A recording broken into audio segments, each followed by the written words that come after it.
Hi everyone.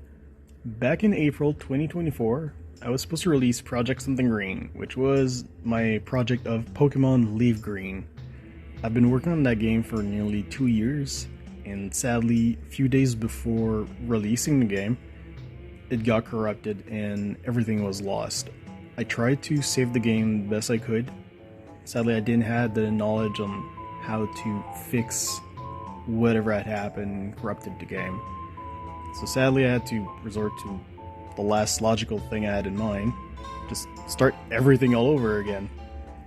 So in the last year, it's more closer to 6 months to be honest, I tried to put all the work I had done the last 2 years, squeezed into 6 months. And I wanted to do the game better, but also to add more content. In a way, I'm actually glad it happened, because I cannot say with confidence that Project Something Green is significantly better than its previous version. Lastly, there will be a small announcement at the end of this video as well. Thank you and enjoy! So now, I can finally present to you Project Pokémon Something Green.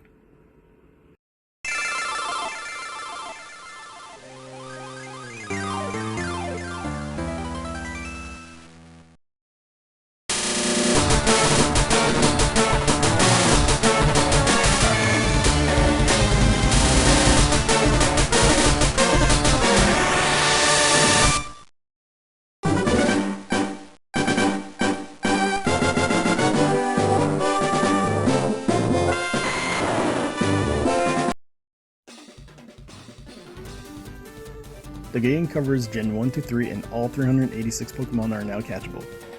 The odds for shinies have been modified to 1 in 255.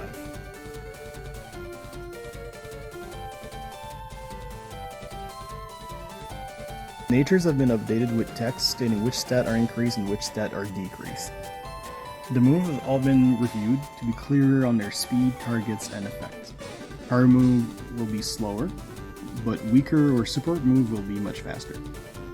Some Pokemon had their types updated to fit either their original lore, balance, or simply just because I wanted to.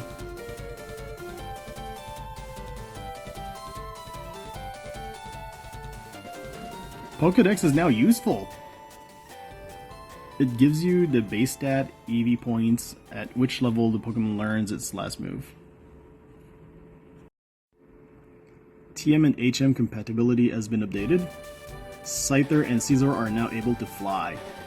Many parts of the map has been redesigned. Not all of them, because many parts of the game I just love them as they are. But I want to also make sure that each city or town had their own vibe and feel. Each city's mart now specialize in something, giving them a better purpose in the game. Some will focus on specifically stones, like evolution stones, others on healing items, others will be on TMs, others will be on other types of item, boost items. So it should give a better purpose to all the different marts in the game. All TMs can be bought again, so no more need to never use them until the end game or on that one perfect Pokemon which we end up never doing.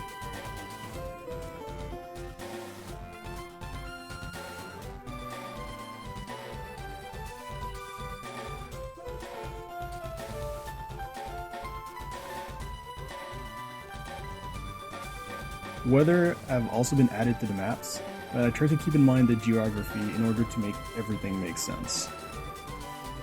Eevee, the evolution Pokemon, can now constantly evolve. So you can have a Flareon going to Jolteon, Jolteon to Umbreon, Umbreon to whatever else that you want.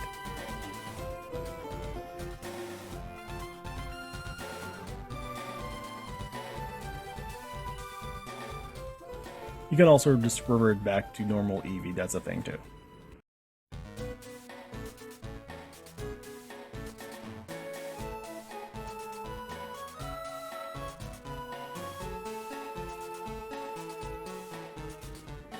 As for the gym leaders, now they're actually pretty good.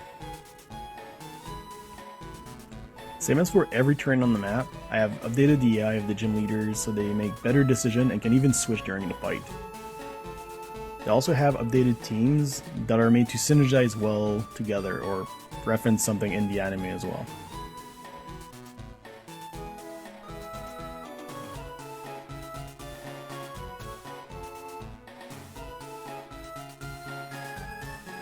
Team Rocket. Each Team Rocket now has been renamed to a villain or a fictional character.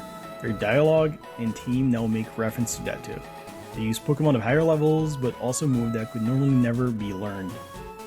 They don't play fair, and now they aren't really as pushover as they used to be. There are many references from different games in this mod, but not limited only to games. And yes, they are JoJo references.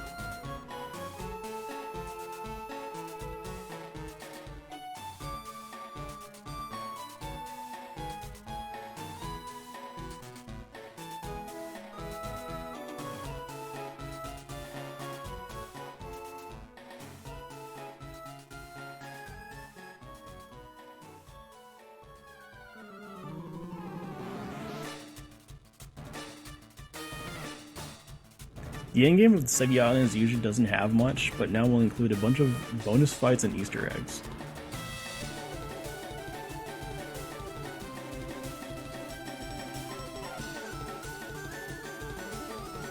It will also have the most dangerous opponents of all, the Magikarp Master.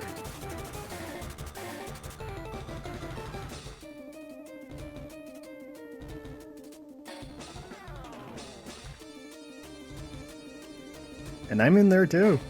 I won't be spamming legendaries because I like a decent balanced team, but I hope I'll be providing a decent fight. As for the daycare, I've multiplied the XP gain for each step by 50, so if your team is having a bit of issues getting through the obstacle of the game, there's still the option to resort to daycare in case you want an easy mode. I have playtested the game myself for about 100 hours, so I could figure out and fix as many glitches as possible. I know it cannot be perfect, but I hope the game will be a good experience for everyone. Lastly, for those who decide to give the game a try, you'll notice that there are 2 Rocket Grunts in Silph. They are kept as Rocket 1 and 2 for a reason. I wanted to name them after people who have been supporting my projects over the years. So in about 2 months' time after this video's release, I will be picking names at random from everyone who have commented on this video so far. And a new updated version of the game will be released. That version will include the tag or name of the person selected at random, but also the team and move of their choosing. This is my way of saying thank you to everyone who has been enjoying my projects over the years. So in about 2 months, hoping no further delays this time around, 1 or 2 of you that will have commented on this video will be selected at random to be added to the game as Rockets. It's mostly all the Pokemons from Gen 1 that has been modified and updated.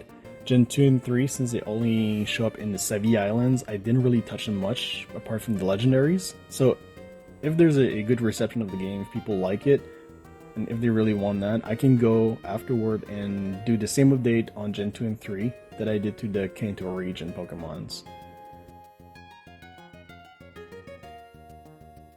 Well, now here's a full list of all the changes to the game.